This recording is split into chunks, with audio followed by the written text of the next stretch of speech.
अस्सलाम वालेकुम।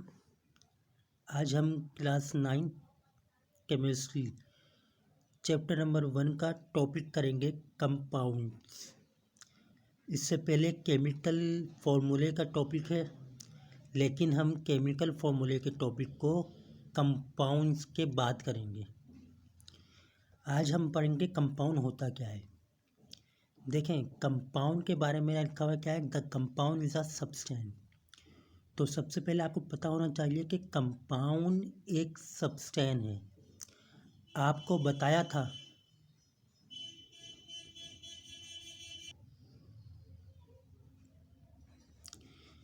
कि सब्सटेंस दो चीज़ें हैं हमारे पास, एक एलिमेंट और एक कंपाउंड। तो कंपाउंड एक सब्सटेंस है। कैसे बनता है? जब दो या दो से ज़्यादा एलिमेंट्स केमिकली बाउंडेड हो जाएं एक साथ फिक्स रेशियो बाय मास से। सिंपल मतलब ये है, जब दो या दो से ज़्यादा एलिमेंट्स केमिकली कंबाइन हो जाएं फिक्स रेशियो बाय मास से, तो हम कहते हैं ये कंपाउंड है। ये क्या है? कंपाउंड है। यानी कि कंपाउंड जो होते हैं ये chemical combination of elements in a fix ratio by mass.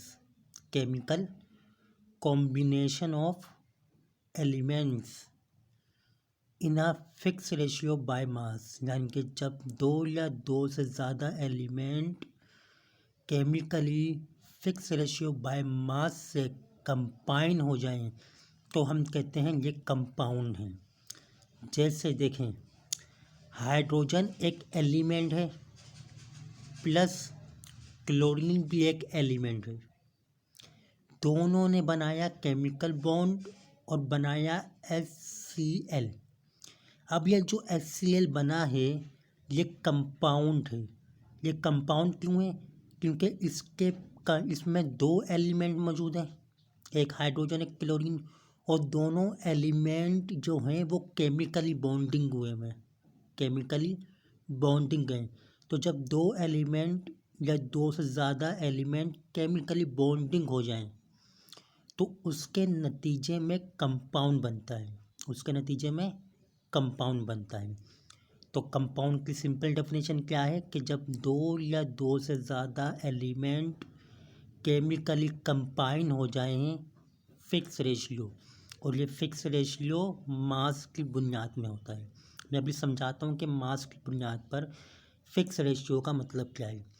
उसके नतीजे में जो बनता है वो कंपाउंड बनता है। अब फिक्स रेशियो का मतलब क्या है, ये भी देख लें। देखें, मैंने बनाना है पानी कंपाउंड बनाना है। मैंने वाटर एक कंपाउंड है, मैंने बनाना है इसको। अब मुझे वाटर का एक मॉलिक्यूल यानी कि कंपाउंड बनाने के लिए क्या करना पड़ेगा? देखें, कितने हाइड्रोजन है यहाँ पर? 2 हाइड्रोजन है, और एक हाइड्रोजन का मास होता है 1। तो 2 हैं तो कितना हो गया? 2 ग्राम। रेशियो लगाया मैंने।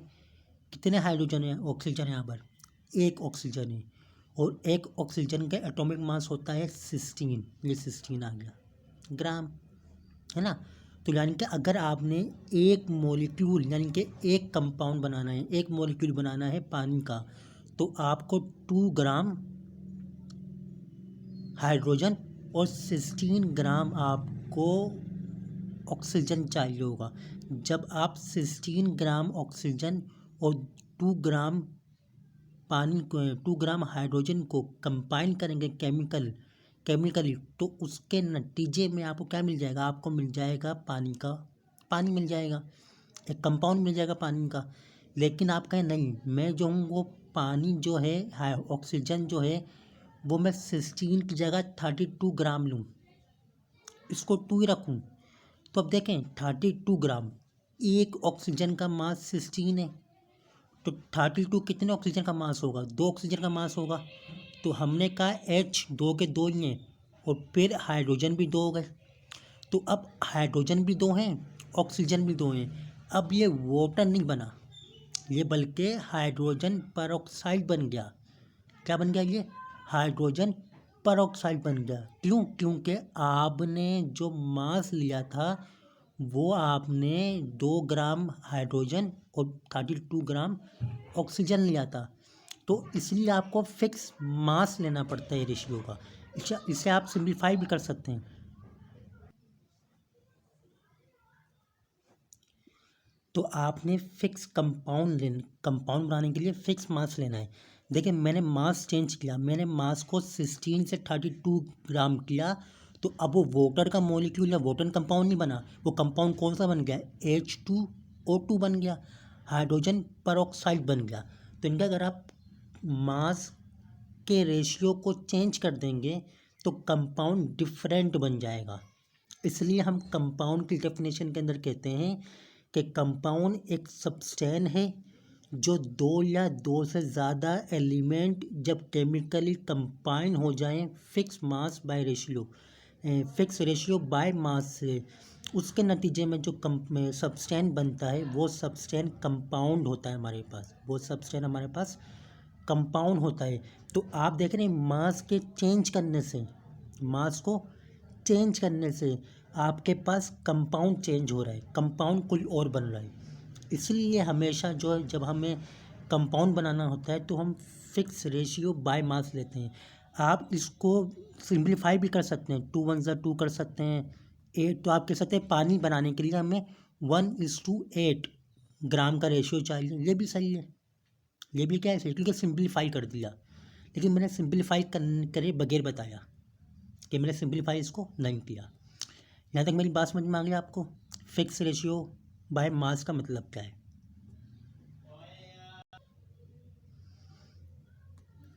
तो आपको पता पहले क्या चला कि कंपाउंड एक सब्सटेंस है। सब्सटेंस क्या होता है आप मेरे पिछले लेक्चर देख सकते हैं। बनता कब है? जब 2 या 2 से ज़्यादा एलिमेंट, अच्छा एलिमेंट क्या होते हैं ये भी लेक्चर मेरा मौजूद है यूट्यूब पर, आप देख सकते हैं। अच्छा अब है केमिकली बॉन्डिंग। केमिकल बॉन्ड का मतलब होता है केमिकल बॉन्ड। अब सिंपल समझिएगा, जब 2 या 2 से ज़्यादा एलिमेंट केमिकल बॉन्ड की मदद से जुड़ जाएं, जब 2 या 2 से ज़्यादा एलिमेंट्स केमिकल बॉन्ड की मदद से जुड़ जाएं, उस सब्सटेंस को कंपाउंड कहा जाता है। कैसे देखें, हमने कहा सोडियम एक एलिमेंट है प्लस क्लोरीन भी एक एलिमेंट है, दोनों का रिएक्शन करवाया तो दोनों ने रिएक्शन करके बनाया NaCl। याद रखिएगा ये जो NaCl बना है ये NaCl केमिकल बॉन्ड की मदद से बना है। तो जो कंपाउंड इनके जो सब्सटेंस केमिकल बॉन्ड की मदद से बनता है उस सब्सटेंस को कहा जाता है कंपाउंड। तो केमिकल कॉम्बिनेशन का मतलब ही यही है, केमिकल बॉन्ड। तो सिंपल, जब 2 या 2 से ज़्यादा एलिमेंट केमिकल बॉन्ड की मदद से जुड़ जाएं तो उसके नतीजे में जो सब्सटेंस बनता है उस सब्सटेंस को कंपाउंड कहा जाता है। क्या कहा जाता है? कंपाउंड कहा जाता है। कंपाउंड के बारे में आपको 2-3 बात याद रखनी है। वो क्या है? पहली बात आपको याद रखनी है कंपाउंड के बारे में, ये हम लोग यहाँ गए कंपाउंड के बारे में।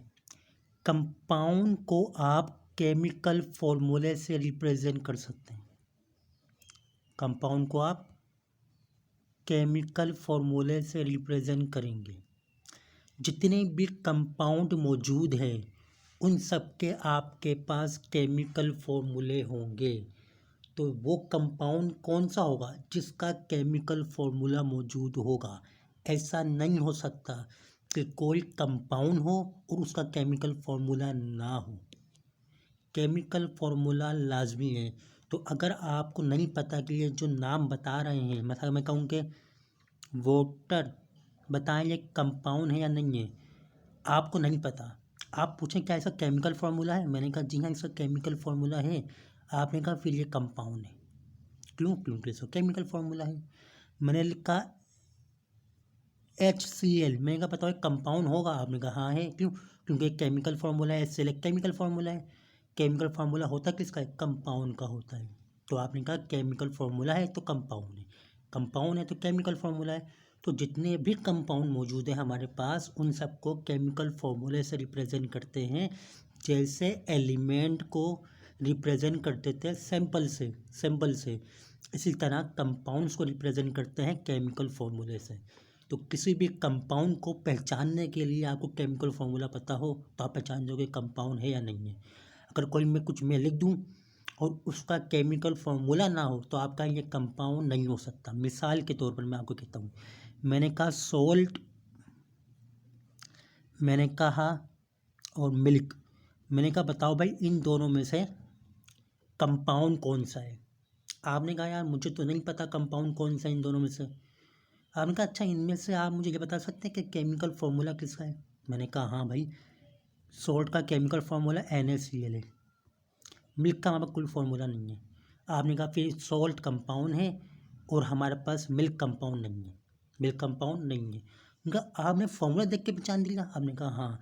क्यों? क्योंकि फार्मूले होते ही कंपाउंड के हैं, जिनके केमिकल फार्मूले ही नहीं है वो कंपाउंड नहीं है। तो मिल्क कंपाउंड नहीं है, क्यों? केमिकल फार्मूला नहीं है। तो हम किसी भी कंपाउंड को आइडेंटिफाई करते हैं केमिकल फार्मूले से। तो कंपाउंड के पास केमिकल फार्मूला होना ज़रूरी है।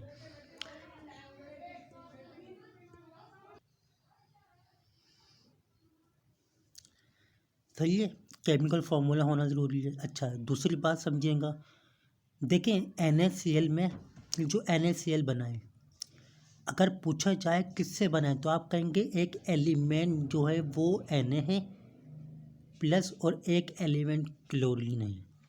सोडियम की अगर प्रॉपर्टी को देखा जाए तो सोडियम की प्रॉपर्टी अलग है, क्लोरीन की प्रॉपर्टी अलग है। ये जो कंपाउंड बना है इसकी प्रॉपर्टी ना तो सोडियम से मैच होगी ना तो क्लोरीन से मैच होगी, यानी कि ना तो सोडियम की प्रॉपर्टी इस NaCl के अंदर होगी ना तो क्लोरीन की प्रॉपर्टी इस NaCl के अंदर होगी। मतलब क्या हुआ? मतलब ये हुआ कि कंपाउंड जिन एलिमेंट से मिलकर बनता है उन एलिमेंट की प्रॉपर्टी शो नहीं करता। या ये कह सकते हैं कि जो एलिमेंट कंपाउंड बनाते हैं वो एलिमेंट कंपाउंड बनाने के बाद अपनी इंडिविजुअल अपनी प्रॉपर्टी को खो देते हैं, अपनी प्रॉपर्टीज़ को खो देते हैं, उनकी प्रॉपर्टीज़ नहीं रहती।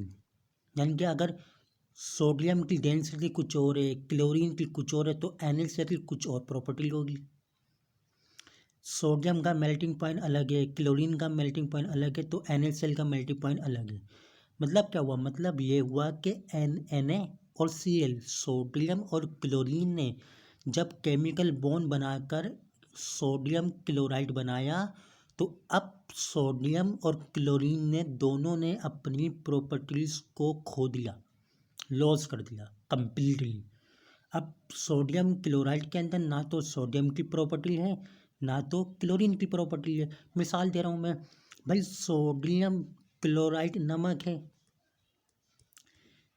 है, और नमक तो खाने में नमकीन होता है। भाई क्या सोडियम नमकीन है? नहीं है। क्या क्लोरीन नमकीन है? नहीं है।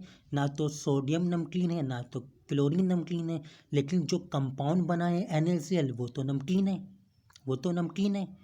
इसी तरह क्लोरीन जो आपके पास है ये तो हमारे पास गैस के अंदर होता है, जबकि हमारे पास NaCl बना है इसमें क्लोरीन गैस में नहीं है। हमें पता है कि क्लोरीन हमें Cl2 की शक्ल में मिलता है, लेकिन यहाँ समझाने के लिए मैंने Cl लिखा जबकि Cl2 की शक्ल में मिलता है, यहाँ हम 2 लगाते हैं। लेकिन मैं आपको वो बैलेंस करना नहीं सिखा रहा, मिसाल सिखा रहा हूँ आपको। तो मतलब क्या है, कंपाउंड बनता है तो एलिमेंट अपनी आइडेंटिटी खो देते हैं। दूसरी बात, तीसरी बात कि कंपाउंड जो होते हैं हमेशा होमोजीनियस होते हैं, सिमिलर होते हैं, इनकी कंपोजिशन सेम होती है, याद रखिएगा। कंपाउंड हमेशा होमोजीनियस होते हैं। क्या मतलब इनकी कंपोजिशन हमेशा सिमिलर होती है, कंपोजिशन सिमिलर होती है। तो ये होमोजीनियस होते हैं। तीसरा क्या, फिर आगे क्या है, चौथी बात क्या है कि कंपाउंड की स्पेसिफिक प्रॉपर्टीज़ होती है, फिजिकल हो या केमिकल हो, फिजिकल हो या केमिकल हो, कंपाउंड की अपनी स्पेसिफिक प्रॉपर्टीज़ होती हैं। पांचवी बात कि जब भी कंपाउंड बनेगा तो एनर्जी चेंज लाजमी होगा, जब भी कंपाउंड बनेगा तो एनर्जी चेंज लाजमी होगा, चाहे एक्सो हो चाहे एंडो हो, लेकिन कंपाउंड के बनने में और टूटने में दोनों में एनर्जी चेंज लाजमी होता है। तो याद रखिएगा कंपाउंड की फॉर्मेशन में एनर्जी चेंज का होना ज़रूरी है। यहाँ तक बात समझ में आ गई। आगे चलते हैं हम कि कंपाउंड के हमारे पास दो तरह के कंपाउंड मौजूद हैं। दो तरह के कंपाउंड क्यों मौजूद हैं? क्योंकि हमारे पास दो तरह के बॉन्ड मौजूद हैं। दो दो जो कंपाउंड हैं वो कौन कौन से हैं? पहला कंपाउंड जो हमारे पास मौजूद है वो है आयनिक कंपाउंड। पहला क्या है हमारे पास? Ionic compound. दूसरा कौन सा हमारे पास? Covalent compound. Covalent compound. अब आपसे पूछा जाए आयनिक कंपाउंड क्या होते हैं, कोवलेंट कंपाउंड क्या होते हैं, तो हमने अभी आयनिक और कोवलेंट कंपाउंड नहीं पढ़े। हम सिंपल कहेंगे आयनिक कंपाउंड वो होते हैं जिनमें आयनिक बॉन्ड मौजूद हो। सिंपल डेफिनेशन करेंगे, आप ज़्यादा टेंशन नहीं लेंगे। सिंपल क्या कहेंगे कि आयनिक कंपाउंड वो कंपाउंड होते हैं जिनमें आयनिक बॉन्ड मौजूद हो। कोवलेंट कंपाउंड वो कंपाउंड होते हैं जिनमें कोवलेंट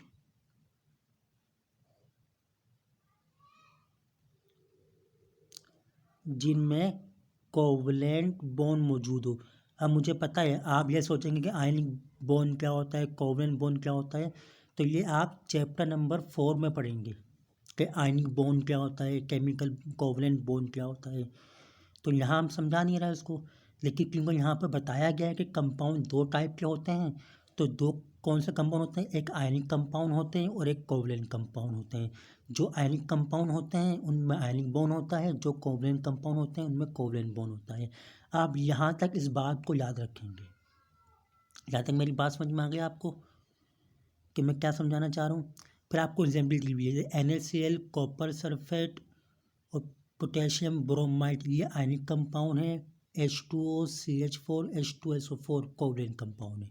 तो कंपाउंड दो तरह के हमारे पास मौजूद हैं क्योंकि हमारे पास दो तरह के बॉन्ड हैं, एक आयनिक है और एक कोवलेंट बॉन्ड है। तो अब आपको मैं अभी यहाँ पर केमिकल फॉर्मूले नहीं समझा रहा। क्यों नहीं समझा रहा?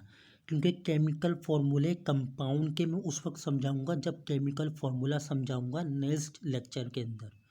तो क्योंकि केमिकल फॉर्मूले जो होते हैं वो कंपाउंड के होते हैं, तो मैंने आपको पहले कंपाउंड समझाया, उसके बाद मैं आपको कल समझाऊंगा, अगले लेक्चर में समझाऊंगा केमिकल फॉर्मूले क्या होते हैं। तो आप अगर मुझसे कोई सवाल हो तो आप मुझसे पूछें। और सिंपल अगर आपने कंपाउंड समझना, क्या कहेंगे कंपाउंड के बारे में कि कंपाउंड वो सब्सटेंस होता है जब दो या दो से ज़्यादा एलिमेंट केमिकल बॉन्ड की मदद से जुड़ जाएं तो जो सब्सटेंस बनता है वो कंपाउंड होता है। कंपाउंड को हम केमिकल फॉर्मूले से रिप्रेजेंट करते हैं। कंपाउंड की स्पेसिफिक प्रॉपर्टीज़ होती हैं। कंपाउंड में एनर्जी का चेंज होना लाजिम है। कंपाउंड बनते वक्त एलिमेंट जिनसे कंपाउंड बन रहा है वो अपनी प्रॉपर्टी को खो देते हैं। Compound fix ratio by mass से बनता है, और कैसे बनता है वो भी मैंने बताया आपको। फिर मैंने बताया आपको कि कंपाउंड दो तरह के होते हैं, एक आयनिक कंपाउंड होता है, एक कोवलेंट कंपाउंड होता है। आयनिक कंपाउंड वो होते हैं जिनमें आयनिक बॉन्ड मौजूद है। कोवलेंट कंपाउंड वो होते हैं जिनके अंदर कोवलेंट बॉन्ड मौजूद हो। यह था मेरा आज का टॉपिक कंपाउंड के बारे में 9 के लेवल पे। अगर कोई सवाल हो आपका तो आप मुझसे पूछ सकते हैं। चैनल को सब्सक्राइब लाजमी करिएगा, शेयर करिएगा अपने दोस्तों के साथ, क्लास फेलो के साथ। और कोई भी सवाल हो तो आप मुझसे कमेंट बॉक्स में पूछ सकते हैं, या कोई वीडियो चाहिए तो मैं वो भी बना दूंगा। तो अपना बहुत ख्याल रखें और चैनल को सब्सक्राइब लाजमी करें। Thank you.